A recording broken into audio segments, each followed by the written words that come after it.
नमस्कार साथियों।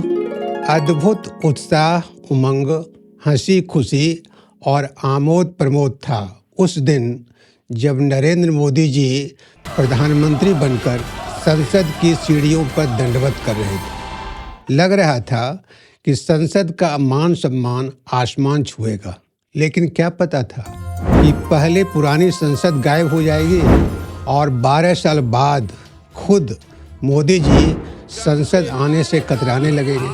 पुरानी संसद नरेंद्र मोदी जी को रास नहीं आई और एक निर्धन मुल्क में जिसकी 80% आबादी 5 किलो अनाज पर पल रही हो, उन्होंने 20,000 करोड़ रुपये में नई संसद बनवाई।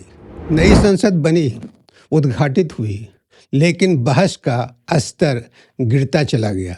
प्रधानमंत्री नरेंद्र मोदी जी संसद में कैरिकेचर करने लगे और उनके इस घटिया रवैये पर बीजेपी के सभी सांसद ठहाके लगाते रहे।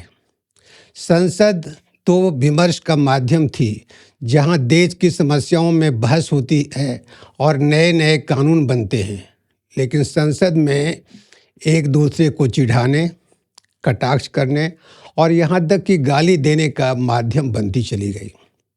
हाल में भारत के युवाओं ने पेपर लीक के खिलाफ आवाज़ बुलंद की तो प्रधानमंत्री ने पेपर लीक से संबंधित नए बिल की घोषणा की। देश के लिए आश्चर्य और दुख की बात यह थी कि जब इस बिल पर संसद में बहस हो रही थी तो प्रधानमंत्री अनुपस्थित रहे। बात यही नहीं रुकी। वंदे मातरम को अनिवार्य बनाने के लिए राज्यसभा में बिल पेश हुआ। सूत्रों के अनुसार यह बिल गृह मंत्री को पेश करना था, लेकिन वे भी इस अवसर पर मौजूद नहीं थे, जबकि इस वंदे मातरम बिल को बीजेपी अपना मास्टर स्ट्रोक मान रही थी। हालात इतने बुरे हो गए कि राज्यसभा में विपक्ष के नेता मल्लिकार्जुन खड़गे ने गुस्से में यहाँ तक कह दिया कि कहाँ है गृह मंत्री, उन्हें खींच कर लाएंगे और जनता को सौंप देंगे। बंद कमरे में रह के आप सुन रहे होंगे मेरी बात, लेकिन आप बंद कमरे में रह के बहुत दिन छुप नहीं सकते। एक दिन हम बाहर खींच के लाएंगे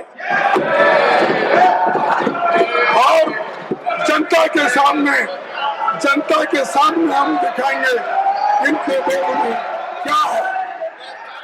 पूरा विपक्ष यह सवाल करने लगा कि प्रधानमंत्री नरेंद्र मोदी और गृह मंत्री अमित शाह संसद में क्यों नहीं आ रहे। आश्चर्य की बात यह भी थी कि प्रधानमंत्री नरेंद्र मोदी रात के 11-12 बजे जगकर रील बनाते रहे। हाय फ्रेंड्स, लेकिन संसद में आकर कोई बयान नहीं दिया। प्रधानमंत्री संसद के नेता होते हैं, उनकी प्राथमिक जिम्मेदारी संसद के प्रति है। जब वे अनुपस्थित रहने लगे तो संसद परिसर में तमाशे होने लगे। सत्ता पक्ष और विपक्ष कभी हाथों में तख्तियां लिए एक दूसरे के खिलाफ नारे लगाते, तो कभी वे जुलूस की शक्ल धारण कर लेते।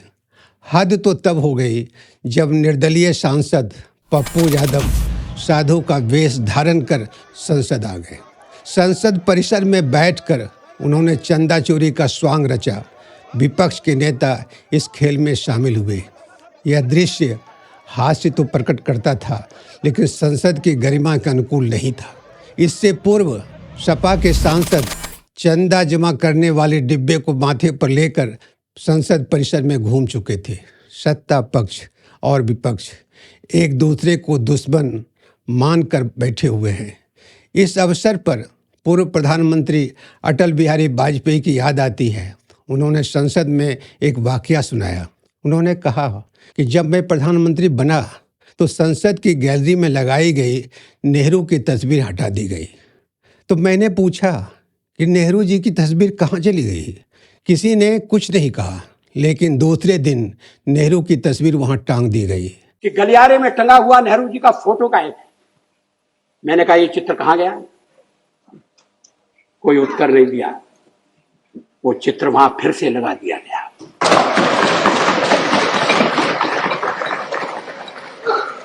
क्या इस भावना की कद्र है? क्या देश में ये भावना पनप है? नेहरू से वैचारिक मतभेद रहते हुए भी दोनों एक दूसरे का सम्मान करते थे। सांसदों को याद रखना चाहिए कि संसद लोकतंत्र का मंदिर है, उसकी गरिमा की रक्षा करना हर सांसद का दायित्व है। संसद में लोकतंत्र की आत्मा बसती है, इसका इस्तेमाल जनता के दुख दर्द को उजागर करने के लिए होना चाहिए। इसे डॉक्टर राम मनोहर लोहिया के एक प्रसंग से समझ सकते हैं। डॉक्टर लोहिया 13 अगस्त 1963 को पहली बार संसद पहुँचे तो अंग्रेजी अखबारों ने लिखा कि चीनी बर्तनों की दुकान में एक सांड घुस आया है। डॉक्टर लोहिया के पूर्व संसद शांत रहती थी, कोई सांसद ढंग से सवाल नहीं करता था। डॉक्टर लोहिया ने पहली बार नेहरू सरकार के खिलाफ अविश्वास प्रस्ताव लाया और नेहरू को इस बात के लिए तीखी आलोचना की कि 27 करोड़ जनता हर रोज 3 आने पर गुजर बसर करती है और प्रधानमंत्री एक दिन में 25,000 रुपये खर्च करते हैं। यह लोकतंत्र के लिए शर्मनाक है। यहाँ यह याद रखना जरूरी है कि देश की आबादी उन दिनों 40 करोड़ के आसपास थी। आज प्रधानमंत्री से कोई ऐसा सवाल नहीं कर सकता। अच्छे दिन लाने और मुल्क की चौकीदारी का दावा करने वाले प्रभु श्री राम के मंदिर की भी रक्षा नहीं कर पा रहे। संसद की तो ऐसी की तैसी हो ही रही है। आज मित्रों इतना ही। धन्यवाद।